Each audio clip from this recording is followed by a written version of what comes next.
I told you a few hits were all it would take to make you docile, my son Tyrone said that morning, standing in the living room doorway, observing with satisfaction the impeccably clean house and the table set as if it were a holiday. He had returned barely 24 hours after beating me until I was left lying on the kitchen floor. There he stood, smiling with that arrogance that only men who believe they've won possess. The table was covered with the ivory-colored tablecloth I inherited from my mother. The good china gleamed under the morning light, and in the center, a pitcher of cool water with lemon slices seemed to welcome something important. Tyrone walked slowly, inhaling the aroma of freshly baked bread, convinced that his fists had achieved what his words never could: domesticate me.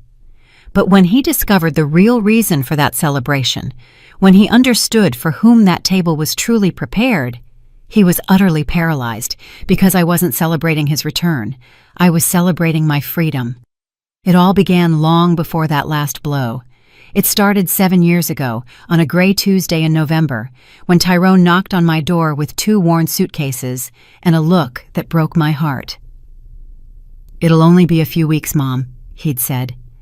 And I, as always, opened my arms and the door without asking questions. My son had lost his job. His wife had left him. He needed a place to get back on his feet, and I had this house, too big for a woman alone, too silent since I'd become a widow. I thought it would be temporary. I thought my love could heal him. I thought many things that turned out to be lies. I told myself to endure what was coming next. The first few weeks were tolerable. Tyrone slept late. He watched television. He ate what I cooked. He didn't look for work, but he didn't cause problems either. I justified his apathy by telling myself he was depressed, that he needed time. I washed his dishes, did his laundry, and when I asked him when he'd start job hunting, he would change the subject or slam the door and lock himself in his room. I learned not to ask. I learned to walk silently through my own house so as not to bother him. I learned that my life no longer belonged to me. The first yell came in the 3rd month. I had prepared chicken for dinner, but Tyrone wanted steak. "Can't you do anything right?" he bellowed, throwing the plate against the wall. The pieces of cream-colored ceramic scattered across the kitchen floor like small fragments of my dignity. I knelt to pick them up, apologizing, promising to make whatever he wanted. That night, as I bandaged my finger, which was cut by a shard of ceramic, I told myself it was my fault, that I should have asked him what he wanted to eat, that I needed to be more attentive, more careful. That is how the fall begins, justifying the unjustifiable. The screaming became daily. Tyrone complained about everything. The food was cold, too hot, or too salty. The house was dirty, even though I spent hours cleaning every corner. I made noise when he was trying to sleep. I didn't make enough noise when he wanted company. I spent too much on groceries. I didn't buy enough. Each day brought a new list of reproaches, and I, like a fool, tried to comply with all his impossible demands. I woke up at 5 in the morning to have breakfast ready by 7, even though he rarely got up before noon. I ironed his clothes, even though he never left the house. I cooked 3 different dinner options, just in case he disliked one of them. And still, it was never enough. After a year, Tyrone was no longer just shouting. He was pushing. A soft shove when I was in his way, a tug on my arm when I wasn't moving fast enough. Once he twisted my wrist because I took too long to pour his coffee. "It was an accident, Mom," he said, without looking me in the eye. And my God, I believed him, or wanted to believe him, because accepting the truth meant accepting that my only son, the baby I nursed, the child I hugged during his nightmares, had become my executioner. I stopped seeing my friends. Joyce called every week at first, inviting me for coffee or a walk in the park, but Tyrone always needed something just as I was about to leave. He was hungry or had a headache or simply looked at me with those eyes that said, "Don't you dare leave me alone." So I started turning down invitations, once, twice, 10 times, until Joyce stopped calling. The outside world shrank until it was just him and me in this house that smelled of resentment and reheated food. The neighbors noticed things. Mrs. Davis, who lived next door, once asked me why I had a bruise on my arm. I fell, I lied, pulling down the sleeve of my olive green blouse. She looked at me with that expression that says, "I know you're lying, but I won't press you." And I felt shame, not for the bruise, but for being such a coward, for allowing this to continue, for becoming a stranger to myself. Money was the next thing he controlled. My monthly Social Security and pension checks, which used to be perfectly adequate for me to live with dignity. But Tyrone had needs. He needed cigarettes. He needed beer. He needed money to look for work, even though I never saw a single job application. At first, I gave him $20 or $30 when he asked. Then it was $50, then $100, until one day he simply took my bank card and said, "It's easier this way, Mom. I manage the money better." And like an idiot, I gave it to him. I started asking his permission to buy my own medication, to buy food, to simply exist. My life was reduced to a series of routines designed to keep the peace.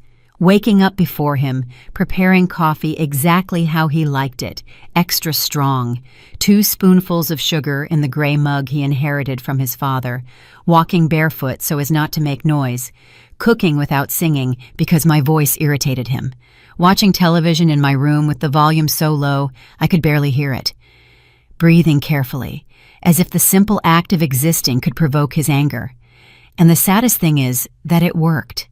When I was invisible, when I became a shadow, he was calm. But even shadows have limits, and I was about to reach mine. The definitive breaking point came on a Thursday night. I had made vegetable soup because money was running out, and we only had about $300 left in the account until the end of the month. Tyrone walked into the kitchen, looked at the steaming bowl, and his face twisted into a grimace of disgust. "Soup again. Damn garbage soup." He spat the words out as if they were poison. I tried to explain that we needed to save, that expenses had been very high that month, that if he wanted, we could look for ways to reduce costs together. It was a mistake I would pay for with blood. Tyrone approached slowly, with that terrifying calm that preceded his worst moments. He took the bowl with both hands and flipped it onto the table. The hot soup spilled, staining the tablecloth, dripping to the floor, splashing my hands. I stayed motionless, feeling the liquid burning my skin. But more than the physical pain, it was the fear that paralyzed me. "You know what your problem is, Mom," he said, leaning in until his face was inches from mine. His breath smelled of stale beer and tobacco. "You never learned your place. Dad was too soft on you, but I won't be." What happened next occurred so fast that my brain took several seconds to process it. His hand slammed against my face with such force that I fell out of the chair. The cold tile floor hit my hip, my elbow, my shoulder. I felt a sharp pain in my ribs. For a moment, I couldn't breathe. I only heard his voice above me, distant and close at the same time. "Get up, clean up this mess, and make something edible, you useless old woman." His heavy footsteps moved away toward the living room. The television turned on. Canned laughter from some sitcom filled the house as if nothing had happened. I stayed on the floor for several minutes. I didn't get up immediately because something inside me had broken. And it wasn't a bone. It was something deeper, more essential. It was the last drop of hope I held on to that this could get better, that Tyrone would be the boy I knew again. But that boy had died a long time ago, if he ever existed. The man living in my house was a stranger with my son's face and a tyrant's heart. With slow, painful movements, I dragged myself to sit up with my back against the counter. I touched my lip and my fingers were stained red.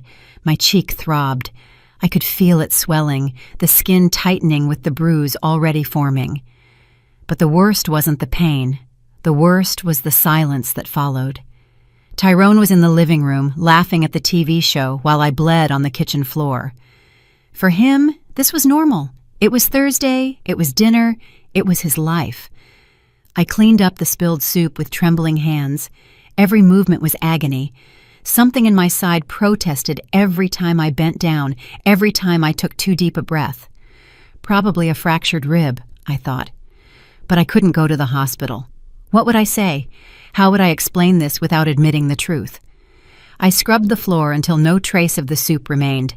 I washed the rag over and over under the cold water, and then I stood at the sink, looking at my distorted reflection in the dark window. I didn't recognize the woman looking back at me. She had disheveled gray hair, sunken eyes, the stooped posture of someone who has spent too long bowing her head. When had I become this? When had I stopped being Florence and transformed into this frightened creature who existed only to serve and suffer? I didn't prepare another dinner that night. I simply crawled into my room, locked the door, and sat on the edge of my bed. The house was silent. Tyrone had probably gone out to buy food with my money, with my card, with my life. I carefully touched my swollen face, and this time I finally cried. But they weren't tears of sadness. They were tears of rage, of helplessness, of shame for having let myself get here. At 3 a.m, Tyrone returned. I heard his heavy footsteps in the hallway, the bang of his door closing. Then silence. I stayed awake all night, staring at the ceiling, feeling every painful pulse in my face, my ribs, my soul. And it was in that darkness, in that silence broken only by the clock ticking on my dresser, that something changed. It wasn't a dramatic thought or a sudden revelation. It was simpler and deeper than that. It was the cold, clear certainty that if this continued, Tyrone would kill me. Maybe not tomorrow, maybe not next month, but eventually one of his blows would be too strong, too accurate, and I would stop breathing on the floor of my own kitchen while he watched television in the living room. I couldn't let that happen. Not like this. Not after surviving 63 years of life, after burying a husband, raising a son, enduring losses and joys. I wasn't going to die like a coward at the hands of my own child. If I was going to die, it would be on my own terms, but preferably, I wouldn't die at all. I would live, and to live, I needed to get out of here. The decision didn't bring peace, but it brought clarity, and clarity, I discovered, was almost as valuable as courage. I got out of bed as the sun began to timidly filter through the window, casting golden lines on the hardwood floor. My body protested with every movement, but I forced myself to walk to the small desk in the corner of my room. I opened the bottom drawer, the one I always kept locked, and pulled out an old brown notebook. It was my expense journal, where I meticulously recorded every penny that entered and left the house. But tucked between those pages was something else. A yellowed envelope with $300 that I had been saving for years, hidden from Tyrone. My only secret, my only emergency reserve.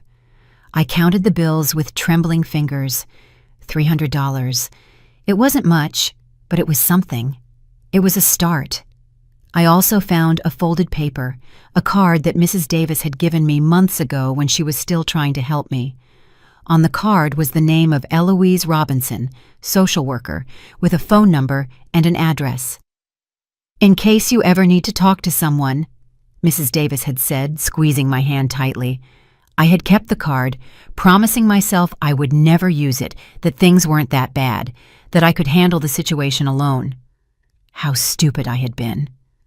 I put the envelope with the money in the inner pocket of my robe and hid the card in my bra, pressed against my skin. I needed to keep these things close, invisible, secure. Then I looked at myself in the small mirror above the desk.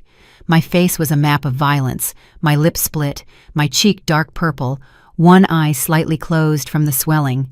I couldn't go out like this. People would ask questions. Tyrone would find out.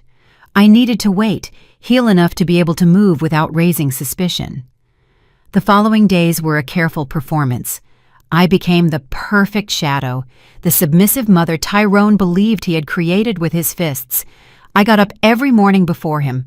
I prepared his coffee exactly as he liked it, served his meals without a word. I cleaned every corner of the house with silent movements. When he looked at me, I lowered my gaze. When he spoke, I nodded. When he yelled, I flinched. I gave him exactly what he wanted to see, a broken, defeated, tamed woman. But inside, behind my tired eyes and stooped posture, something completely different was growing. It was coldness. It was determination. It was the version of myself that had been asleep for 7 years and had finally woken up. Tyrone was satisfied with my transformation. "See, Mom, it wasn't that hard," he said on Sunday morning, sitting in his chair while I served him scrambled eggs and bacon. "You just needed to learn who's in charge here. Now everything is much easier, right?"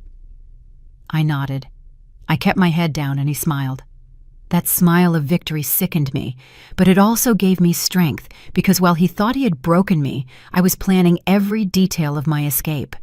On Monday, when Tyrone left to meet some friends, leaving me locked in with specific orders to have dinner ready by 8, I picked up the phone with trembling hands.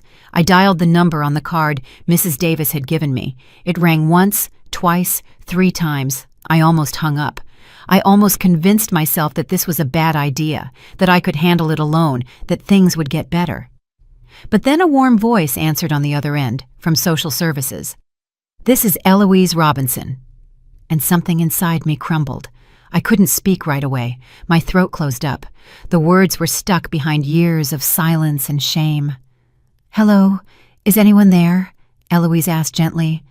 "Yes," I finally managed to whisper. "I need help." Those 3 words were the hardest I had ever spoken in my life. Admitting I needed help meant admitting I had failed, that I couldn't solve this alone, that I was a victim. But Eloise didn't judge me. She didn't ask why it had taken me so long. She just said, "I'm here to listen. Take your time." I told her everything. The words flowed out like water from a broken dam. The beatings, the insults, the money control, the isolation, the 7 years of horror I had been living. As I spoke, I paced back and forth in my room, watching the window, terrified that Tyrone would return and discover me. Eloise listened without interrupting, and when I finished, her voice sounded firm and clear. "Florence, what you are experiencing is severe domestic violence. It is not your fault, and I can help you, but I need you to trust me. Can you come to my office?" I looked at the clock. Tyrone wouldn't be back until late. "I can be there in 40 minutes, I replied. I left the house for the first time in months without Tyrone's permission. Every step I took down the street felt like a betrayal and a liberation at the same time. The afternoon sun warmed my skin. I wasn't used to being outside, to walking freely.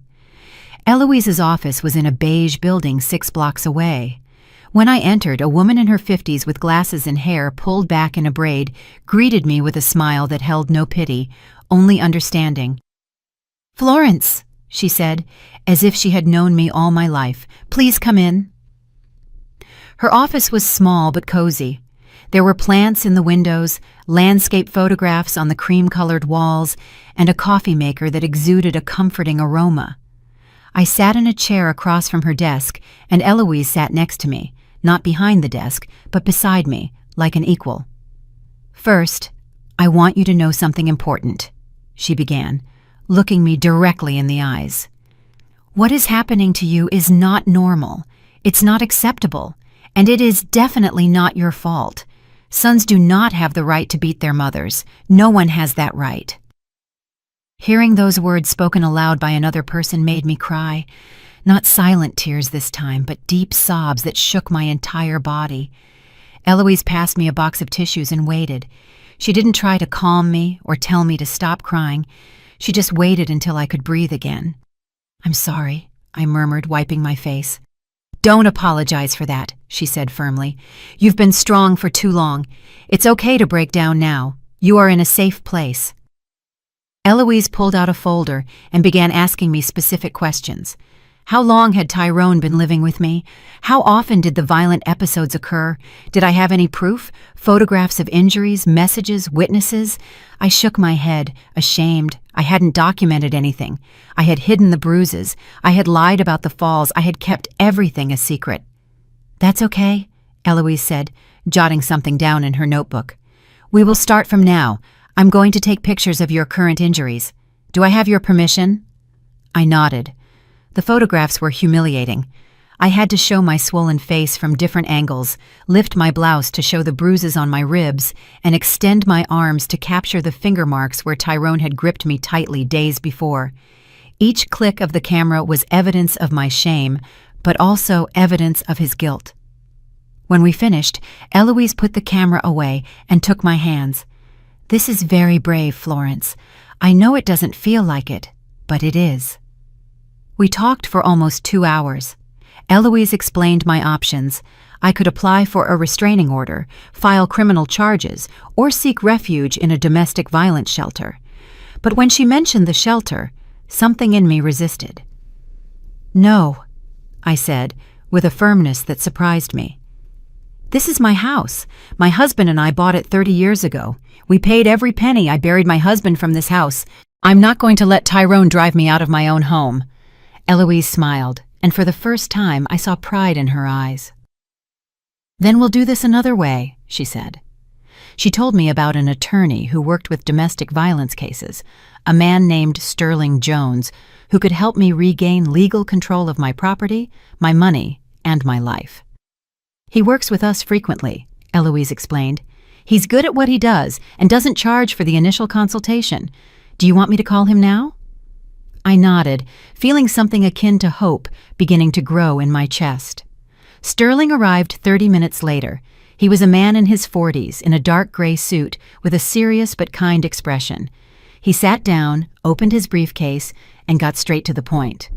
"Mrs. Everhart, based on what Eloise told me over the phone, you have a solid case. Your son is living on your property without paying rent. He is physically and emotionally assaulting you, and he is controlling your finances. We can work on multiple fronts: a protective order, legal eviction, and regaining control of your bank accounts. But I need to know, are you ready to do this? Because once we start, there's no turning back."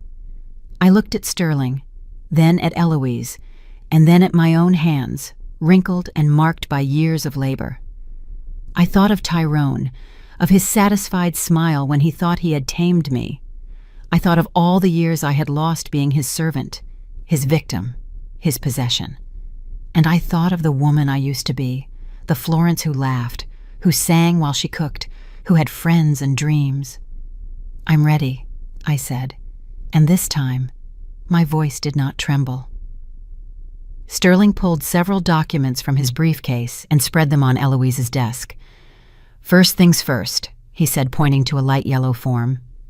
"We need to apply for a temporary protective order. With the photos Eloise took and your testimony, a judge can issue it in 24 to 48 hours. That will prohibit Tyrone from coming near you, contacting you, or remaining on your property." I listened to every word as if it were a foreign language. For so long, I had believed I had no options, that I was trapped, and now this man was telling me that the law could protect me. "What if he doesn't obey the order?" I asked, feeling fear tighten my throat. "What if he gets angry and things get worse?" Sterling looked at me seriously. "I won't lie to you, Mrs. Everhart. There is risk. The most dangerous times in domestic violence situations are when the victim tries to leave or take control. That's why we need to plan this carefully. Eloise and I have worked together on dozens of cases like yours. We know how to do this safely." Eloise nodded and added, "You're not alone in this. You'll have support every step of the way." We spent the next few hours building a plan. Sterling explained that first, we would file the petition for the protective order at the courthouse. While we waited for the hearing, I needed to regain control of my finances. "Do you have access to your bank statements?" he asked. I shook my head. "Tyrone took everything, my card, my checkbook, even the statements that came in the mail." "Then tomorrow we go to the bank," Sterling said, writing something in his notebook. "You are the account holder. You have the right to cancel any additional cards, change passwords, and stipulate that only you can authorize transactions." The idea of facing the bank, of taking those concrete actions, terrified and thrilled me at the same time. "What if Tyrone finds out before we're ready?" I whispered. "What if he checks the account and sees that I canceled his card?" Sterling closed his notebook and looked directly at me. "That's why we need to move fast. Once we make the banking move, we have to be prepared to execute the rest of the plan immediately. We can't give him time to react." Eloise leaned forward and took my hand. "Florence, I know it's terrifying, but every day you spend living with him is one more day of risk. You've already made the hardest decision by coming here. Now you just need to keep going." I left that office 3 hours after I had entered, with a folder full of documents, a list of steps to follow, and something I hadn't felt in years: purpose. The sun was setting, staining the sky in orange and pink. I walked quickly back home, aware that Tyrone expected his dinner by 8, and it was already 7:15. My ribs still ached with every hurried step, but the physical pain was insignificant compared to the mixture of terror and determination burning in my chest. I arrived home at 7:30. Tyrone was in the living room watching a football game with his feet on the coffee table and a can of beer in his hand. "You took a long time getting to the store," he said, without turning to look at me. My heart stopped. He had seen me leave. He knew where I had been. "The line was long," I lied, keeping my voice calm as I walked toward the kitchen. "I'm going to make dinner now." He grunted something unintelligible and returned his attention to the television. I let out a silent sigh of relief. That night, as I prepared roasted chicken and potatoes, my hands moved automatically, but my mind was somewhere else entirely. I went over the plan again and again. Tomorrow, Tuesday, go to the bank at 9 in the morning when they opened. Sterling would meet me there. We would cancel Tyrone's card. We would change all the access. We would establish that only I could authorize transactions. Then we would go straight to the courthouse to file the protective order petition. If all went well, by Wednesday or Thursday, we would have the temporary order, and then would come the hardest part: notifying Tyrone that he had to leave my house. I served dinner in silence. Tyrone ate without saying a word, focused on his phone, texting, and occasionally laughing. I barely tasted my food. My stomach was knotted with nerves. Every time he moved, I tensed, waiting for another explosion, another blow, another humiliation. But that night, he was in a good mood. "I won $50 betting on the game," he informed me. "We're going to eat good tomorrow. I want a good steak. Go to the market early and buy the best cut you can find." I nodded, knowing that tomorrow there would be no market, no steak, and if all went according to plan, no more orders. I didn't sleep that night. I stayed in my bed, watching the shadows the streetlights cast on the ceiling, listening to the sounds of the house, the refrigerator humming, the occasional creak of the beams, Tyrone snoring across the hall. I thought about everything that could go wrong. What if the bank refused to help me? What if the judge didn't believe my story? What if Tyrone found out what I was planning before we could execute it? The possibilities of failure were endless, and each one terrified me more than the last. But then I remembered Eloise's words. "You've already made the hardest decision." She was right. The hardest part wasn't what came next, but daring to take the first step. And I had already taken it. I had already left the house without permission. I had already talked to strangers about my situation.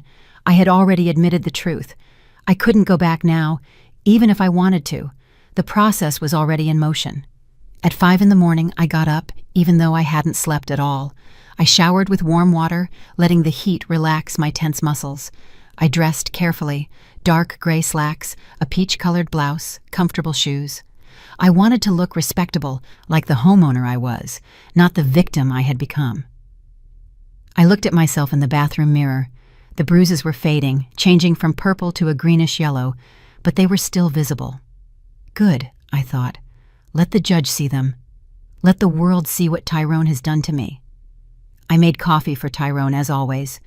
I placed his mug on the kitchen table along with toast and jam. I wrote a note, went to the market early to get the best steak. Back soon. It was a lie, of course, but I needed time. I needed him not to suspect anything until it was too late for him to stop me. I took my purse, tucked the folder of documents Sterling had given me inside, and left the house at 6:30 in the morning. The streets were almost empty at that hour. The fresh morning air filled my lungs, and for the first time in a long time, I felt something akin to freedom. I walked to a coffee shop that opened early, 3 blocks from my house, and sat by the window with a cup of hot coffee in my hands. I had 2.5 hours before meeting Sterling at the bank. 2.5 hours to mentally prepare myself for what was coming. 2.5 hours to be brave. Sterling arrived at the bank at exactly 9 o'clock, his briefcase in one hand and an expression of determination on his face. "Good morning, Mrs. Everhart," he said, shaking my hand firmly. "Ready for this?" I nodded, even though my heart was pounding so hard I was sure he could hear it. We walked into the bank together, and Sterling spoke to one of the managers, explaining the situation professionally but directly. 20 minutes later, we were sitting in a private office, and a woman named Patricia was reviewing my accounts on her computer. "I see there is an additional card associated with your account," Patricia said, looking at the screen. "Issued 6 years ago in the name of Tyrone Everhart." I nodded. "I need to cancel it now." Patricia didn't ask questions. She had seen enough cases like mine to understand. "Of course. I'm also going to change your PIN, your online banking passwords, and place an alert on your account so that no one but you can authorize changes. Does that sound right?" "Perfect," I said, feeling a weight begin to lift from my shoulders. When we left the bank 30 minutes later, I had a new bank card in my purse, new passwords memorized, and for the first time in 6 years, total control over my own money. Sterling walked beside me with a steady pace as we headed to the courthouse, which was just 2 blocks away. "You did very well in there," he said, and something in his tone made me proud of myself. I had been strong. I had spoken clearly. I hadn't cried or apologized for taking what was rightfully mine. The courthouse was an imposing concrete building with tall columns and hallways that smelled of old paper and disinfectant. Sterling guided me through the entrance, past metal detectors and security guards, until we reached an office on the 3rd floor with a sign that read, "Domestic Violence and Protective Orders." A receptionist handed us forms to fill out. I sat in a hard plastic chair and began to write my story in the blanks, reducing 7 years of horror to marked boxes and brief descriptions. When did the last incident occur? Last Thursday. Describe the nature of the aggression. Blows to the face and torso. Have there been previous threats? Yes, constantly for 7 years. Sterling reviewed each form before I submitted it, making sure it was complete and correct. When we finished, we sat down to wait. The waiting room was filled with women of all ages, some with small children quietly playing with worn toys, others alone with blank expressions that I recognized in myself. We were all here for the same reason. We had all reached the point where survival was more important than maintaining appearances, more important than love, more important than anything else. A young woman sitting next to me had a sleeping baby in her arms and one eye completely swollen. Our eyes met for a second, and in that second, we shared everything: the fear, the shame, the determination, the hope. We didn't say anything. We didn't need to. At 11:20, an assistant called my name. Sterling and I entered a small office where a judge in her 60s, with short silver hair and glasses, reviewed my file. "Mrs. Florence Everhart," she said without looking up, "I have reviewed your petition and the attached photographs. I will grant an emergency temporary protective order, valid for 15 days. During that time, a formal hearing will be scheduled where your son may present his version, and I will decide whether the order should be made permanent." My heart skipped a beat. 15 days. It seemed like such a short time, and at the same time, an eternity. The judge continued, "This order stipulates that Mr. Tyrone Everhart is prohibited from approaching you within 500 feet, contacting you by any means, and must immediately vacate the property located at the address you provided. Law enforcement can enforce this order. If he violates it, he will be arrested." She signed the document in black ink, stamped an official seal, and handed me a copy. "Take this seriously, madam. If he contacts you, call the police immediately. Do not negotiate. Do not talk to him. Do not give him opportunities. Your safety comes first." We left the courthouse with the protective order in hand, and Sterling drove me directly to the police station. "We need an officer to go with you to your house to serve the notice to Tyrone and supervise while he gathers his belongings and leaves," he explained. At the station, an officer named Wallace, a hefty man about 35 with a serious expression, read the order and nodded. "These cases are sensitive," he said, looking directly at me. "I will take you to your house. We will notify your son, and he will have 1 hour to collect his essential belongings and leave. If he refuses, we will arrest him for contempt. If he becomes violent, we will arrest him for assault. You don't have to speak to him at all. I will handle it." The journey back to my house was surreal. I was in the back seat of a patrol car with Sterling following in his own vehicle, and Officer Wallace driving in silence. I looked out the window at the familiar streets, the houses where I had lived for 30 years, and everything seemed different. Now I wasn't fleeing. I was returning. But this time, I was returning as the owner, not the prisoner. When we arrived at my house, I saw Tyrone's car parked in the driveway. He was home. My stomach twisted into a knot of panic. Officer Wallace must have noticed because he said firmly, "Breathe. I've got this. You just need to stay behind me and don't say anything unless I ask you directly." Sterling walked up and put a hand on my shoulder. "You're doing the right thing, Florence. In a few minutes, this will be over." We walked to the front door. I pulled out my keys with trembling hands and opened it. The television was blaring. Tyrone was on the sofa, exactly where I had left him so many times, with his feet on the coffee table and a beer can in his hand. When he saw us enter, his expression changed from confusion to rage in a second. "What the hell is this?" he roared, standing up. "Why did you bring the police to my house?" "This is not your house, sir," Officer Wallace said in a calm but authoritative voice. "This property belongs to Mrs. Florence Everhart, and I have here a protective order prohibiting you from remaining on these premises." He held out the document toward Tyrone. Tyrone snatched it rudely, his eyes quickly scanning the lines, and then he looked at me with an expression that chilled my blood. It was pure hatred. "You did this?" he asked in a dangerously low voice. "You betrayed me like this, you miserable old woman?" I wanted to answer. I wanted to explain. I wanted to scream about all the years of pain he had caused me. But Officer Wallace stepped between us. "Mr. Everhart, you have 1 hour to collect your personal belongings and vacate the property. If you attempt to contact, intimidate, or approach Mrs. Everhart, you will be immediately arrested. Do you understand?" Tyrone clenched his jaw, crumpled the paper in his fist, and for a moment I thought he was going to attack us. But the presence of the uniformed officer, his hand near the belt where his pistol hung, was enough to stop him.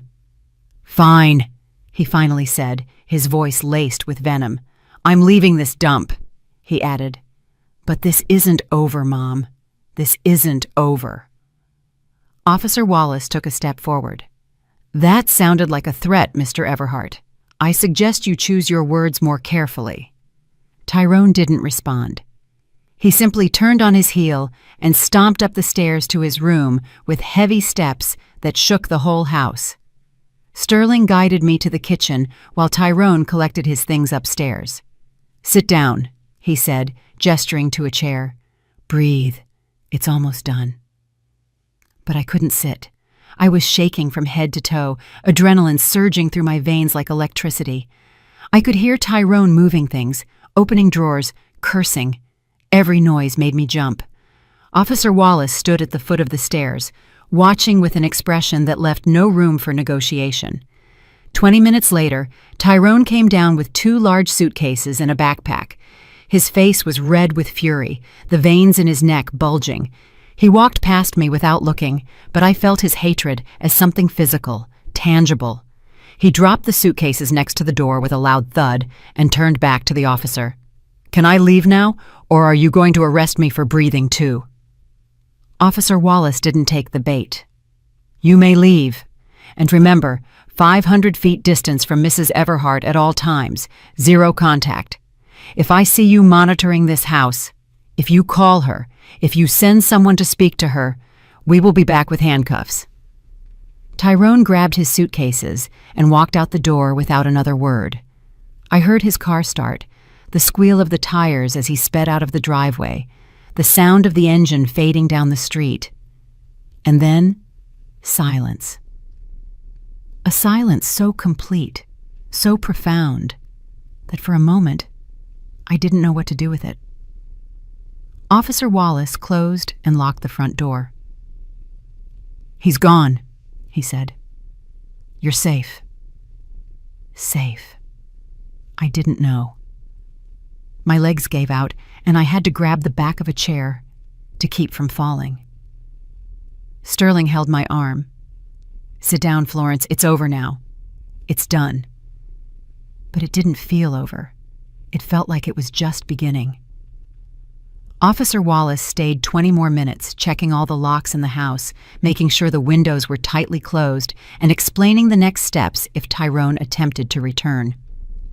"Keep your phone charged and close by at all times," he said, handing me a card with the direct number to the station. "If he shows up, if you see him nearby, if you receive any kind of contact, call immediately. Don't wait, don't hesitate, don't think you're overreacting. These cases can escalate quickly." I nodded, putting the card in my blouse pocket. Sterling added his own phone number on a piece of paper. "I'm available 24 hours too. Anything, Florence, whatever it is, you call me." When they finally left, I stood in the middle of my living room, surrounded by a silence that was entirely mine for the first time in 7 years. The house felt strange, like a new place, even though every piece of furniture, every crack in the wall, every stain on the carpet was as familiar as my own skin. I walked slowly from room to room, touching the surfaces, reclaiming my own space. In the kitchen, Tyrone's plate was still in the sink with dried food remnants. I picked it up and for an instant instinctively considered washing it, but then something inside me resisted. I dropped it into the trash can. I wasn't going to clean up his messes anymore, ever. I went upstairs to his room, the guest room before he arrived, and turned it into his personal fortress. The door was open, and the disorder was monumental. Dirty clothes piled in the corners, empty beer bottles on the floor, plates with half-eaten food on the desk. The smell was nauseating, a mixture of sweat, tobacco, and neglect. He had left many things, posters on the walls, boxes of personal items, a broken lamp, but I didn't care. All that could wait. I closed the door and decided that room would only exist to me when I was ready to face it. That first night alone was the strangest of my life. I prepared a simple dinner for myself, just for myself, vegetable soup and toast. I sat at the kitchen table without watching the time, without calculating when he would arrive, without planning what I would say if he didn't like the food. I ate slowly, savoring every spoonful, and it was the first meal in years that I could digest without my stomach tightening from fear. Afterward, I washed my plate, only my plate, and left everything clean. I turned off the lights, checked the doors twice, and went up to my room. I lay in bed, but I couldn't sleep. Every sound in the house made me jump. The wind hitting a window, the creaking of the beams, the engine of a car passing by on the street. My heart pounded, expecting to hear his heavy footsteps, his key in the lock, his voice roaring my name. But he didn't come. The hours passed slowly, marked by the clock on my nightstand. 11, midnight, 1 in the morning, 2. And little by little, as the silence stretched, unbroken, something inside me began to relax. I was alone, truly alone, and for the first time in so long, that wasn't scary. It was peaceful. The following days were an exercise in relearning how to live. I woke up without alarms, made coffee just for me, ate breakfast when I was hungry, not when someone else ordered it. I cleaned the house at my own pace without rush, without panic. I opened the curtains and let the sunlight in. I put on music, something I hadn't done in years because the noise bothered Tyrone. I sang while I cooked. My voice sounded rusty, out of tune from disuse, but I didn't care. It was my voice in my house, and no one could silence me. Eloise called me every day during that first week. "How are you? Have you heard from him? Do you feel safe?" Her questions were professional but genuine. I told her about my days, about the small acts of freedom I was rediscovering. Sleeping late, eating ice cream straight from the container at midnight, watching TV shows that I chose. "That's good," she would say. "You're rebuilding yourself. Take your time. There's no rush." Sterling also called, keeping me informed about the legal process. The formal hearing for the permanent protective order was scheduled for 10 days from now. Tyrone had been officially served. He would have the opportunity to show up and give his version. "Do I have to see him?" I asked, feeling panic tighten my throat. "You will have to be in the same room," Sterling explained. "But there will be security. He won't be able to approach you. I will be with you the whole time. Eloise will be there too. You are not alone in this." Those words had become a mantra. You are not alone. After 7 years of isolation, of believing I had no one, of thinking I had to bear everything in silence, discovering there were people willing to help me was overwhelming and beautiful at the same time. On the 5th day after Tyrone left, I dared to leave the house. Not to run necessary errands, but just to walk. I put on a lavender dress I hadn't worn in years. I brushed my hair and left it down, and I stepped out onto the street in the afternoon sun. I walked through my neighborhood as if seeing it for the first time. I greeted Mrs. Davis, who was watering her garden plants. Her eyes lit up when she saw me. "Florence, what a pleasure to see you. You look different." "I feel different," I replied. And it was true. Something in my posture had changed. I no longer walked hunched over with my gaze down. I walked with my head held high. Mrs. Davis put down the hose and approached the fence separating our houses. "I heard your son left," she said carefully, without judgment. I nodded. "He left, and he's not coming back." She smiled, a small but meaningful smile. "I'm glad, Florence. I'm so glad. If you ever need company or just want to have a cup of coffee, my door is always open." For the first time in years, I accepted the invitation. "I would love that. Tomorrow, does that work for you?" "Perfect," she said, and there was genuine warmth in her voice. That night, as I was preparing dinner, I heard a car stop in front of my house. My heart froze. I ran to the living room window and carefully peeked through the curtains. It was an unfamiliar car, black with tinted windows. It stayed there with the engine running for what seemed like hours, but was probably only 2 minutes. Then it drove away. I stood there trembling with the phone in my hand, ready to call the police. Was it Tyrone? Someone he had sent? Or just a neighbor visiting someone on the street? I didn't know, but the fear returned, raw and paralyzing, reminding me that even though Tyrone no longer lived here, his shadow still stretched over my life. I called Sterling. He answered on the second ring. "Florence, what happened?" I told him about the car. He listened without interrupting and then said, "Did you see anyone inside? Did the car do anything threatening?" "No," I admitted. "It just sat there." "It's okay," he said calmly. "It's normal to be hypersensitive after what you've been through. It might have been nothing, but you did the right thing by calling me. If it happens again, write down the license plate and call the police. They can check it out. And Florence, breathe. Are you secure? The doors are locked. You have the emergency numbers. You are not defenseless." His words helped calm me down. He was right.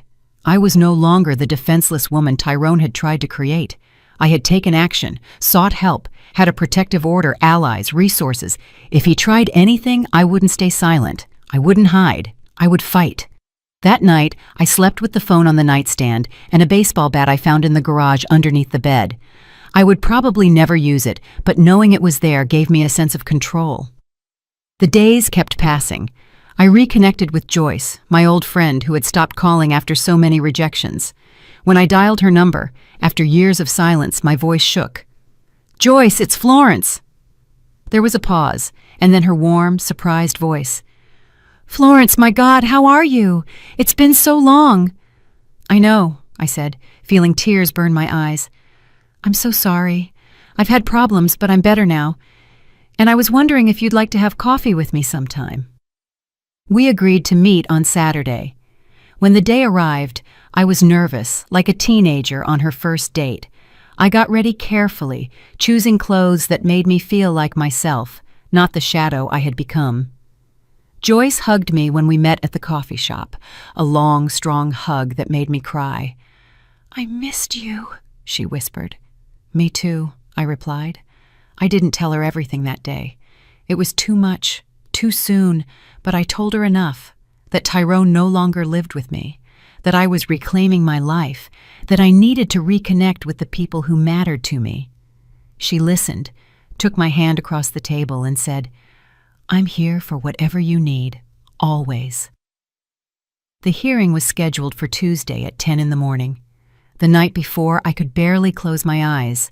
I stayed awake, mentally reviewing what I would say, how I would behave.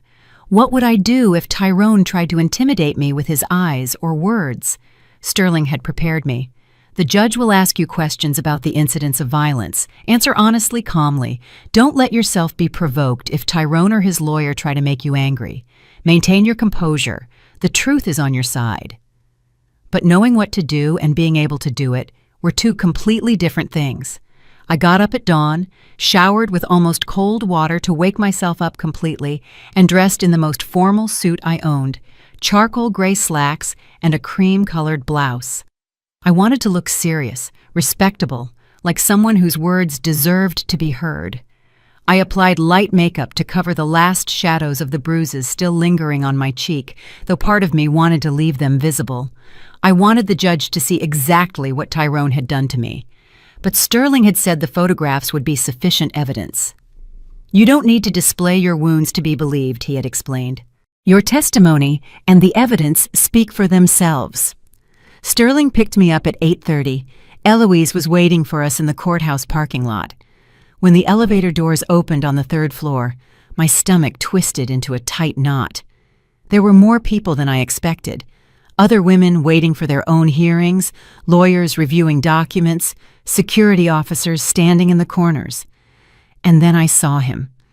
Tyrone was at the end of the hallway, sitting on a wooden bench, dressed in a white shirt and dark pants, as if it were a job interview. Next to him was an older man in a black suit who must have been his lawyer. When our eyes met, I felt a shiver run down my spine. His expression showed no anger. It showed cold, calculated contempt, as if I were an insignificant nuisance that would soon be eliminated. Sterling put a hand on my shoulder. "Don't look at him. Focus on me. He can't do anything to you here." Eloise positioned herself on my other side, creating a protective barrier. We sat on the opposite bench, as far away from Tyrone as possible. The minutes dragged on like hours.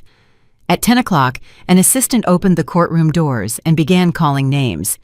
Case number 4732, Florence Everhart versus Tyrone Everhart. My heart was pounding so hard, I was sure everyone in the room could hear it. The room was smaller than I had imagined. There was a table for each party, a witness chair, and at the front, elevated on a platform, the judge's bench.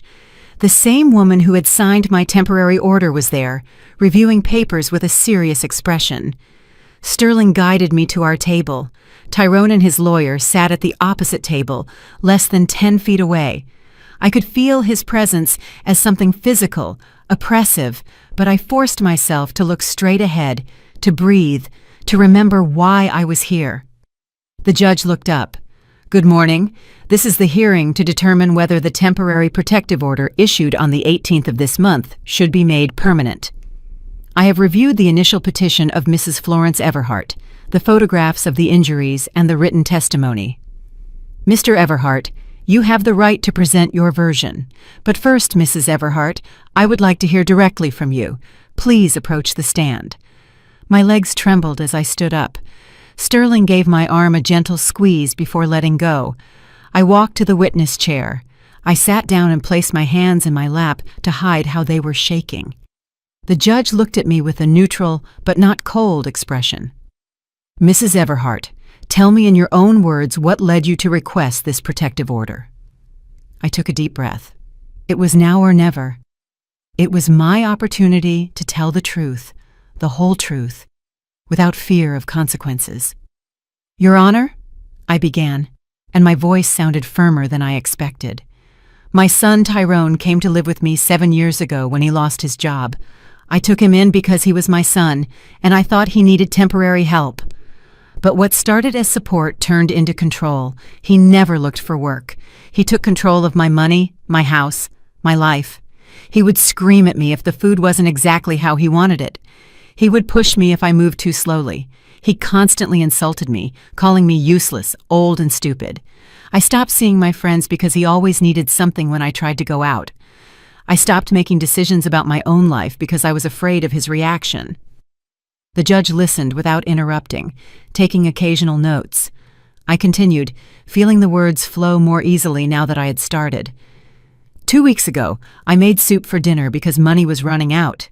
He became enraged. He said it was garbage. He flipped the plate onto the table. When I tried to explain that we needed to save, he hit me. He hit me in the face so hard that I fell to the floor. Then he kicked me in the ribs while I was down, and then he went into the living room to watch television, as if nothing had happened. My voice cracked slightly, but I continued. That night I realized that if I didn't do something, he would eventually kill me. Not because he's a monster, but because he had learned that he could hit me without consequences.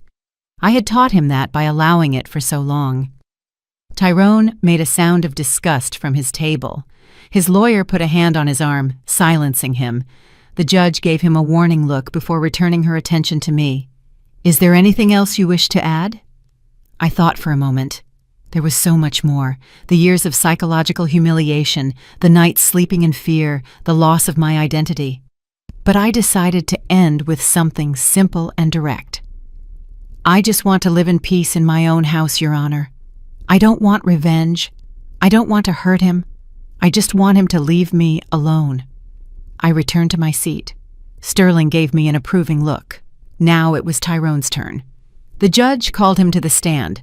He walked with confident steps, as if this were a minor inconvenience, and sat with a relaxed, almost arrogant posture. "Mr. Tyrone," the judge began, "you have heard your mother's testimony. What is your version of events?" Tyrone cleared his throat. "Your Honor, with all due respect, my mother is exaggerating everything. Yes, we had a disagreement about dinner. I was frustrated because she knows I don't like soup, and she keeps making it. I got upset. I admit I raised my voice, but I never hit her. She tripped and fell on her own. She's always been clumsy, especially at her age. I don't know how she got all those bruises. Maybe she hit something when she fell. I wasn't paying attention after the incident. I went into the living room. Rage boiled inside me, but I bit my tongue. Sterling had warned that Tyrone would probably lie, that he would deny everything or minimize his actions. The judge reviewed the photographs in front of her. "Mr. Tyrone, the injuries documented here are consistent with direct blows, not an accidental fall. A split lip, finger pattern bruises on the cheekbone, contusions on the ribs. Are you saying all of this was the result of a stumble?" Tyrone hesitated for the first time. "I don't know how she got all that. Maybe she hit something when she fell. I wasn't paying attention after the incident. I went into the living room." His lawyer stood up. "Your Honor, if I may, there are no witnesses to this alleged attack other than Mrs. Everhart. There are no contemporaneous medical reports of the incident.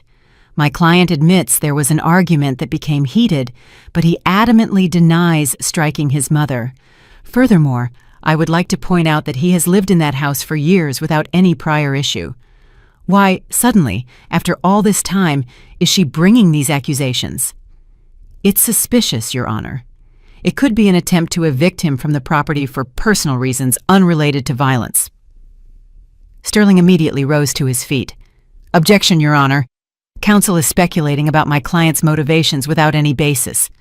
Furthermore, the absence of prior medical reports is precisely characteristic of domestic violence victims who live in silence out of fear, not evidence that the abuse didn't occur. And regarding the lack of witnesses, domestic violence, by its nature, occurs in private. That is precisely why it is so difficult to combat." The judge raised a hand. "Both of you, sit down. I understand the arguments of both parties." A silence fell as the judge reviewed the documents in front of her.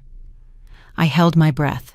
This moment would decide everything, whether I could live in peace or if I would have to constantly look over my shoulder. Finally, the judge spoke. "I have carefully considered both testimonies, the photographic evidence, and typical patterns in domestic violence cases. Mrs. Everhart's injuries are extensive and consistent with physical assault. Mr. Tyrone's explanation that they were caused by an accidental fall is not credible, given the pattern and severity of the contusions. Furthermore, Mrs. Everhart's testimony describes a pattern of controlling and abusive behavior that spanned years, not an isolated incident. My heart was beating so fast I felt like I might faint. The judge continued, "Therefore, I order that the protective order be made permanent for a period of 3 years. Mr. Tyrone Everhart is prohibited from approaching within 500 feet of Mrs. Florence Everhart, contacting her by any means, or remaining on the property located at the mentioned address. Any violation of this order will result in immediate arrest and criminal charges. Additionally, I order Mr. Tyrone to attend an anger management program as a condition. This hearing is concluded." The judge's gavel struck, resonating in the room like a liberating clap of thunder. 3 years.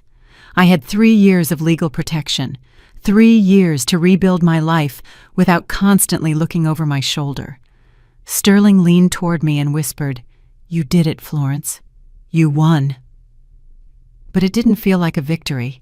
It felt like survival, like having climbed a mountain, only to discover there's another one on the other side.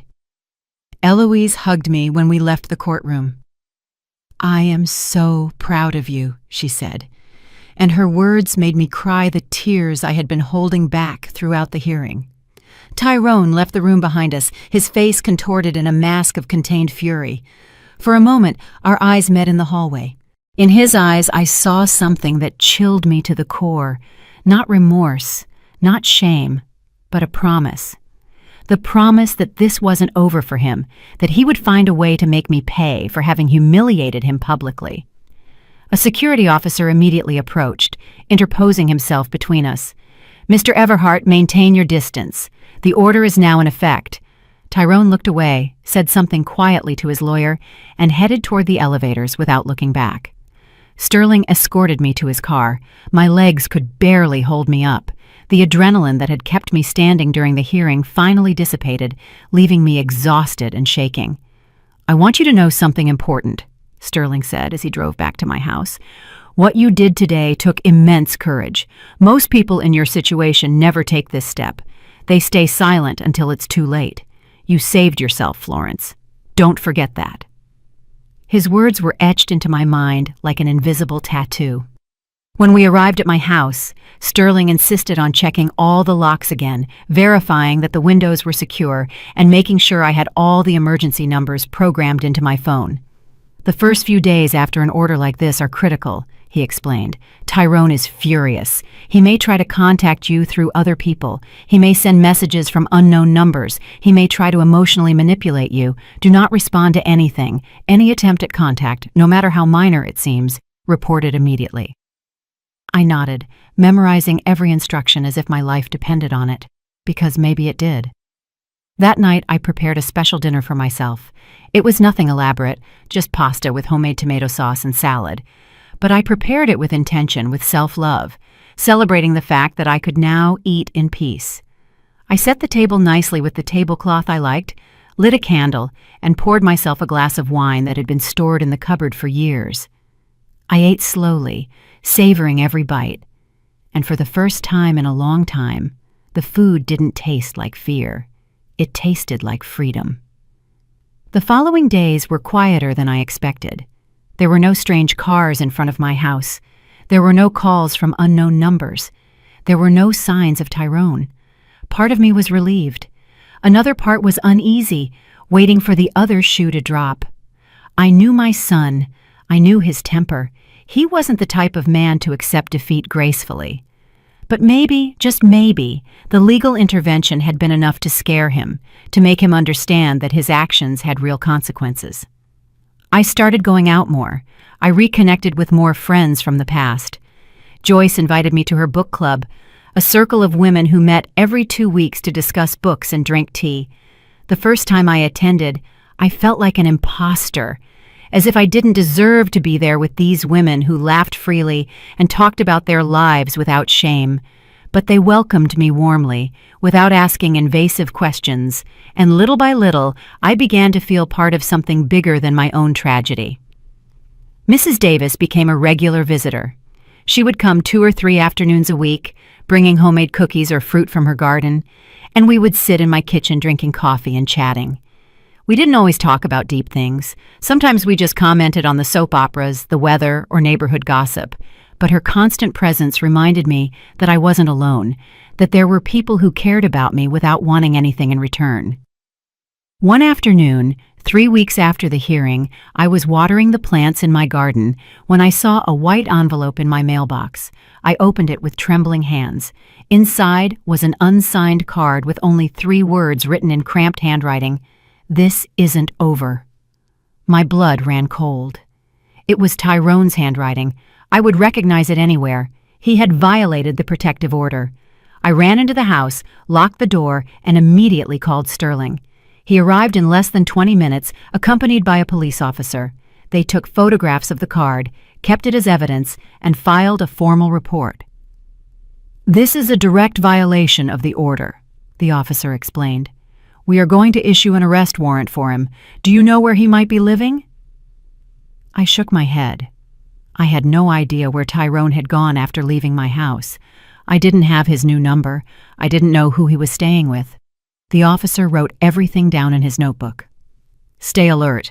If you see him near your property, call 911 immediately. Do not attempt to confront him." I nodded.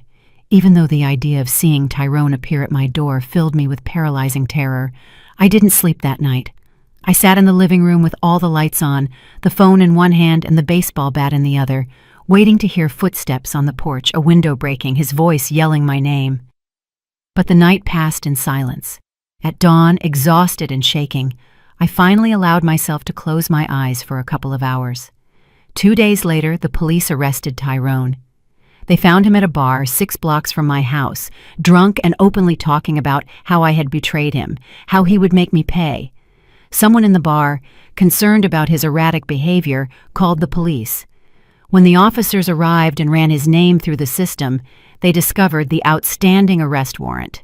They handcuffed him right there, in front of all the bar patrons. Sterling called to give me the news. "He's detained, Florence. He'll spend at least 72 hours in custody while they process the charges for violating the protective order."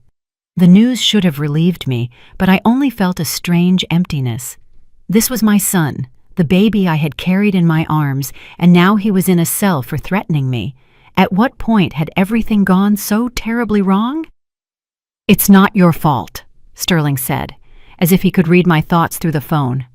"Tyrone made his own choices. You only protected yourself. Never forget that." 6 months passed since Tyrone's arrest. 6 months in which I learned to live again, to breathe without constant fear, to recognize my own reflection in the mirror. The house that had been my prison slowly transformed into my sanctuary. I painted the living room walls a soft peach color, a warm tone that reminded me of tranquil sunrises.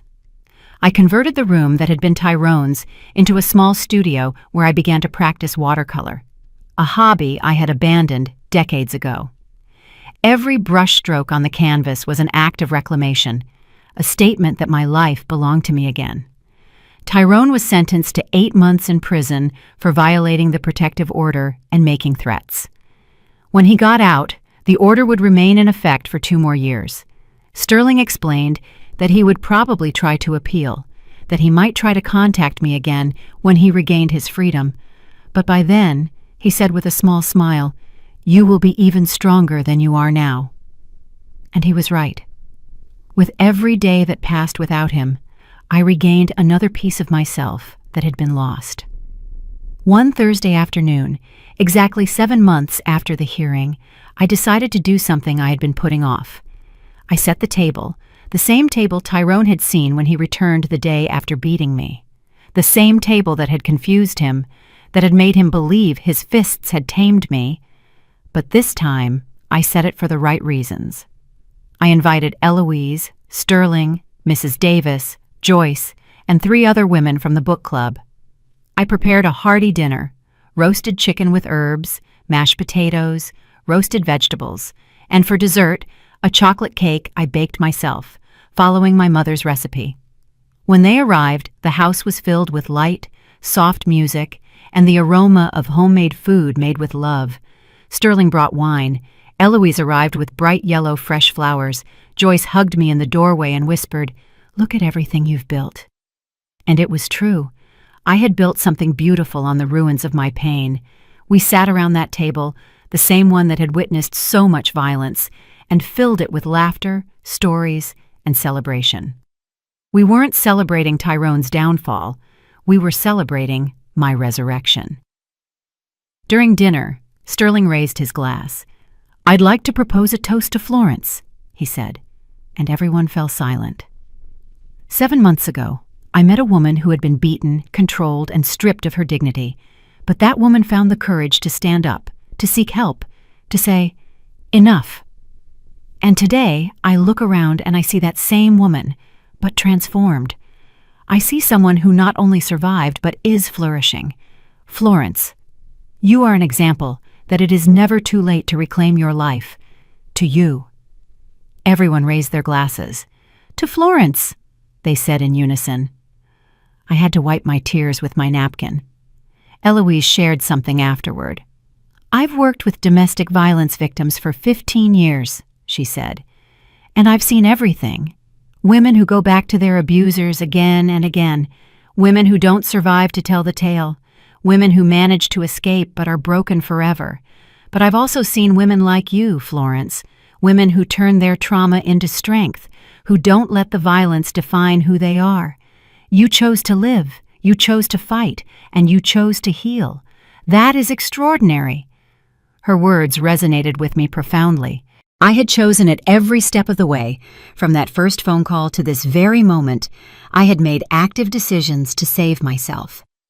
That night, after everyone left, I stayed alone in my kitchen, washing dishes with my hands submerged in warm, soapy water. I looked out the window at the dark garden and thought about the entire journey. I thought about the woman I had been, the one who allowed herself to be beaten and controlled because she believed she didn't deserve anything better. I thought about the woman I was now, the one who had friends, projects, and hope. They were not the same person. I had died on that kitchen floor 7 months ago, and I had been reborn stronger. Tyrone would eventually get out of prison. He would probably still be the violent and resentful man he had always been, but that was no longer my problem. I had done my part. I had set boundaries. I had sought legal protection. I had built a support network. If he chose to change, good for him. If not, that was his cross to bear, not mine. I was no longer responsible for saving him or enduring him. My only responsibility was to myself.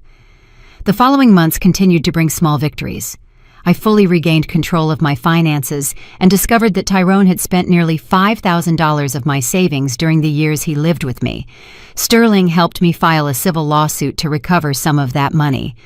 I would probably never see a dime, but the very act of reclaiming what was mine had value. I enrolled in senior yoga classes at the community center. I started volunteering at a domestic violence shelter, helping other women navigate the same process I had gone through. Sharing my story, seeing how it gave hope to others, healed me in ways I hadn't anticipated. A year after everything, on a sunny spring afternoon, I was sitting in my garden painting wildflowers when Mrs. Davis leaned over the fence. "Florence, you have a visitor," she said. My heart raced for a moment of instinctive panic, but Mrs. Davis smiled. "It's Eloise." Eloise walked into the garden with a folder under her arm. "I came to give you something," she said, sitting in the chair next to me. She opened the folder and took out a certificate. "You officially completed the Survivor Recovery Program. This is for you." It was a simple piece of paper, but it meant everything. It meant I had done the work. I had attended therapy. I had processed my trauma. I had learned tools to never return to that dark place. "Do you know what the most incredible thing about you is?" Eloise asked, looking at me with shining eyes. "That you're 64 years old, and you still had the courage to start over. Many people your age think it's too late to change, to get out of bad situations, but you proved that it's never too late. I smiled, feeling the warm sun on my face. "It's never too late to choose to live," I replied. "That's what I learned. As long as you breathe, as long as you have a voice, you can choose something different." That night, I stayed up later than usual, sitting on my porch with a cup of chamomile tea, looking at the stars. I thought of Tyrone, wherever he was. I wished him peace genuinely, not because he deserved my forgiveness, but because I deserved to be free from the weight of resentment. He had been the villain of my story, but I had chosen to be the hero of my own rescue. And that choice, that decision not to wait for someone else to save me, but to save myself, had made all the difference. The house behind me was lit, warm, full of life, my life. And though the path had been painful, though the scars would always remain, I was here. I was alive. I was free. And that, after everything, was all I needed. Did you like my story? If you listened till the end, drop a 1 in the comments. If you enjoyed it, you can support me by liking the video and sending a small tip. I've got lots of other life stories like this on my channel, so make sure to subscribe and check them out. I've added 2 new stories on screen that everyone loves. Thanks for being here. See you in the next one. With love.